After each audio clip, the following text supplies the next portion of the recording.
የሰው አፍ ዛፍ ያደርቃል አሉ። እውነት ነው ሀይሚዬ፣ እኔ ላንቺ ደስታ በጣም ደስ ብሎኛል። ከዚህ በኋላ ሁላችሁም እርፍ በሉ። ይችን ቀን በጉጉት ስጠብቁ ለነበራችሁ ለጨረቃ ፋሚሊዎች እንኳን ደስ አላችሁ። ለጠላቶች ደግሞ መልካም መቃጠል። እውነት ለመናገር ይቺ ቀን ለብሩኬ ታሪካዊ ቀን ናት። አንደኛ ደረጃ እንግዲህ እንደምታውቁት ሀይሚዬ ፍቅሩን ተቀብላለች። ሁለተኛ ደግሞ አርሴናል ዋንጫ የሚያነሳበት ቀን ነው ዛሬ። ሽብርቅርቅ ብለው ነው የዋሉትኝ በቲክቶክ ላይ ላይፍ ላይ መጥተው ነበረ። ፕላስ ደግሞ ሀይሚ አርሴናልን እንደምትከተል ከዚህ በኋላ እየተናገረ ነበር። ብቻ ኤፊ በአጠቃላይ ወደ ዛሬው ቪዲዮ ስመጣላችሁ እውነት በጣም ነው የተሰማኝ። የሰው አፍ የሰው መላስ እንጨት ያደርቃል ማለት ከሰው በላይ አልፎ እርጥብ የሆነ ዛፍ ያደርቃል ሲባል አንዳንድ ጊዜ ዝም ብሎ አባባል ይመስለኝ ነበር። ዛሬ ግን ሀይሚን ሳያትኝ ስታለቅስ ውስጧ ምን ያህል እንደተጎዳ ምን ያህል እንደቆሰለች ነው የሚያሳየው። ገባችሁ አይደለም?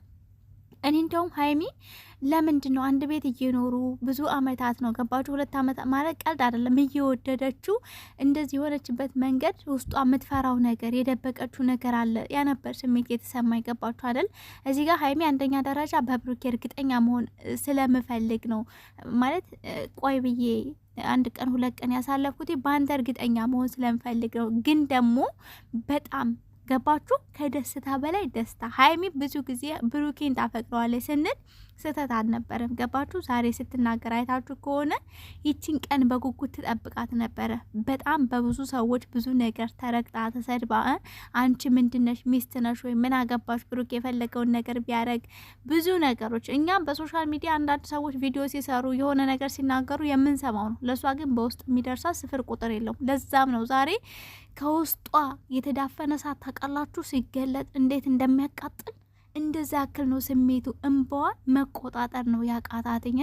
ብሩኬ ይችን ቃል ስለተናገረ ለኔ ምን ያህል ዋጋ እንዳለው ምናልባት ለብሩኬ ቀለል አድርጎ አይቶት ይሆናል። ለኔ ግን የብዙ ሰዎችን አፍን ያዘጋለች ስትል እኔ ራሷ ብሬት ነው ያለቀስኩትኝ። አታምኑም? የምር ማለት ነው። ማለት ይገባችኋል አንዳንድ ጊዜ የሆነ በሰው የሚደርስባችሁ ጫና የበታችነት ስሜት እንዲሰማችሁ የሚያደርጉት ግፊት፣ እነዛ ሰዎች እኮ ከእናንተ ተሽለው አይደለም፣ ምናልባትም ከእናንተ በታች ናቸው። ግን የሚያደርጉት የሚናገሯቸው፣ የሚጽፏቸው ሰው ልጅ በኮሜንት ብቻ ሰው ራሱን እንደሚያጠፋ ታውቃላችሁ? አስባችሁታል? እነዛ ነገሮችን ተቋቁማ 2 አመት ሙሉ ታግሳ መቆየቷ የሀይሚን ጀግንነት የሀይሚን ብርታት ገባችሁ? ሲቀጥል ደግሞ የሰው ልጅ ተስፋ ካልቆረጠ ምንም ነገር ማግኘት እንደሚችል ምንም ቦታ ላይ መድረስ እንደሚችል ያሳያል የሀይሚ ጥንካሬ። ገባችሁ? ይሄ ነገር ለሴት ልጅ በጣም ከባድ ነው። ለወንድ ልጅ ምናልባት ቀለል ሊል ይችላል፣ ኖርማል አድርጎም ሊያዩ ይችላል። ወንድ ልጅ ላይ ደግሞ የዚህን ያህል ጫና አይደርስም። ኢትዮጵያ ላይ ብዙ ጊዜ ባታጠፋ እንኳን ሴት ልጅ ላይ ነው ጫና የሚደርሰው። እዚህ ጋር ሀይሚ ብዙ ነገር ተብላለች። እንዴት አፈቅርሻለሁ ሳይላት አብራው ትኖራለች? እሷ ብቻ ናት የምታፈቅረው ብዙ ነገር እኔ በቃላት መናገር ስለማልፈልግ ሀይሚ አስገድዳ ብሩኬን እንዲያፈቅራት አደረገችው። ያልተባለችው ነገር የለም ቲክቶክ ላይ ራሱ ማለት ነው። እና በግድ ሳይፈልግ ነው እንደዚህ የተደረገው እያሉ ብዙ ሰዎች ሲጽፉባት፣ ሲኮምቱ፣ ፖስት ሲያደርጉ ብዙ ነገሮችን አይቻለሁ። እነዛ ነገሮች ናቸው ሀይሚ ቅጥል ያረጓት ውስጧን። በብሩኬ መፈቀር ወይንም ደግሞ አፈቅርሻለሁ ማለት እድለኛ ነኝ፣ በቃ ብሩኬ የኔ ስለሆነ በጣም እድለኛ ነኝ ብላ ራሷን ይሁን እንደ እድለኛ አርጋ ስገልጽ የገለጸችበት መንገድ ምን ተጨማምሮ እንደው ታውቃላችሁ? የሰው አፍ የተባለችው የተረገጠችው።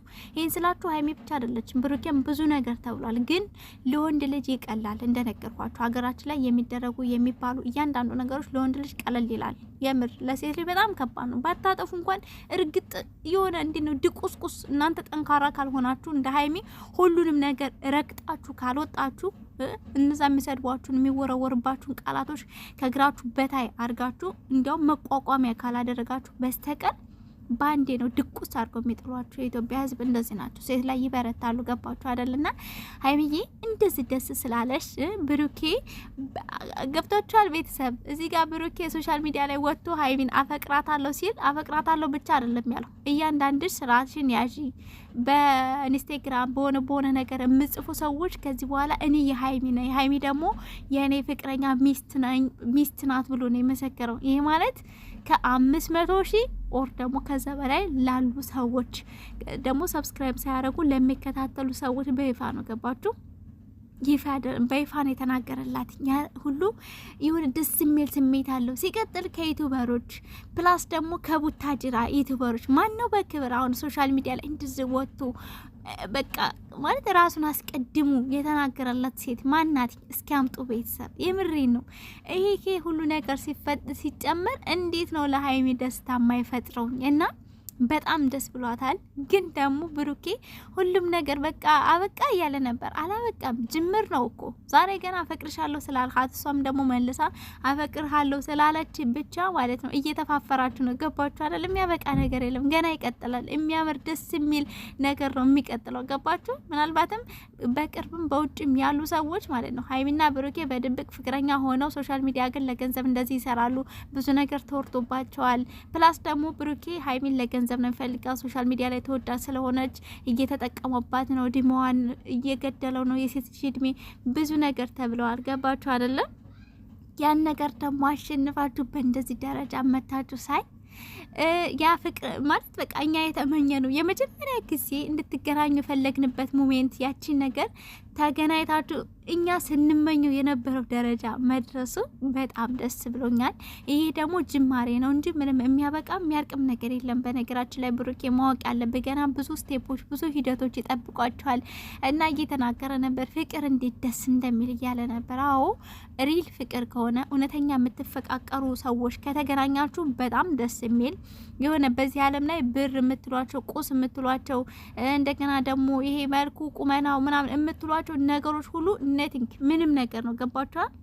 በቃ ፍቅር ነው የሚበልጠው። ከፍቅር በላይ ምንም ነገር የለም በዚህ ዓለም ላይ እና እነዛ ነገሮች ለሚገባው ነው የሚገባውና ብሩኬ ደግሞ ዛሬ በቃ እንዴት ብዬ ልንገራችሁ፣ ደስታው እጥፍ ድርፍ የማይረሳ መዝግቦ የሚይዘው ዋንጫውንም ሚስቱንም በአንድ ቀን ጠቅልሎ የተረከበበት ነው የተቀበለበት ነው የሚባለው። የምር ለብሩኬ እጥፍ ድርፍ ነው የዛሬው ደስታ። መቼም ደግሞ ማይረሳ አርጅተው ወልደው ከብደው ጅድት ብለው ማለት ነው እድሜያቸው ሂድት ብለው 90 ዓመት ሆኗቸው ራሱ የማይረሱት ቀን ነው። ገባችሁ አይደል? በቃ ለብሩኬ እንዴት ነው ትልቅ ደስታ ነው። ወንድሜ እንኳን ደስ አለ። አንተም ብዙ ነገር ተብለሃል። ያን ነገሮች ተቋቁመ ወደ ኋላ ትተህ ማለት ነው ነገሮችን ሁሉ ወደ ኋላ ትተህ ከሀይሚ ጋራ በእንደዚህ ሁኔታ ስላየዋችሁ ደስ ብሎኛል። ነገ ደግሞ ተጋብታችሁ ወልዳችሁ ከብዳችሁ ለማየት ያብቃን። አንዳንድ ጠላቶች ደግሞ ካላችሁ ምንም ማድረግ አይቻልም። ከዚህ በኋላ አፋችሁ ማሞጥሞጥ የለ። ምንም ነገር ብትሉ መስሚያችን ጥጥ ምንም ነገር አንሰማችሁም። የምንፈልገው የምንጠብቀው ነገር ተሳክቷል። አለቀ። ለብዙ ጊዜ የነበረ እውነት ስንጠብቅ የነበረውና ተሳክቶልናል። ቤተሰብ የጨርቃ ፋሚሊ የሆናችሁ ዛሬ እንዴት ነው በቃ በሆነ ነገር ደስታችሁን ግለጹ ግለጹ። የምሬ ነው።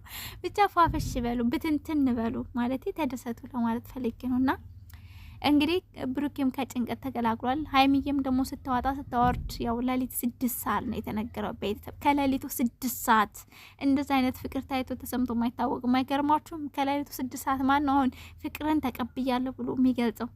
ደስ አይልም? ግን ቤተሰብ በእንባ ታጅቦ ማለት ነው። እና ሀይሚዬ በአጠቃላይ እንኳን ደስ አለሽ የኔ ትንሽዬ ግን ደግሞ ማለት ሆድ ሰፊ ነው። በጣም ትልቅ አስተሳሰብ ያለሽ። ብሩኬም ደግሞ የኔ የዋህ ወንድም እንኳን ደስ አለ። ኮንግራቹሌሽን የጨረቃ ፋሚሊዎች፣ ደስ ብሎኛል እያልኩኝ ባባይ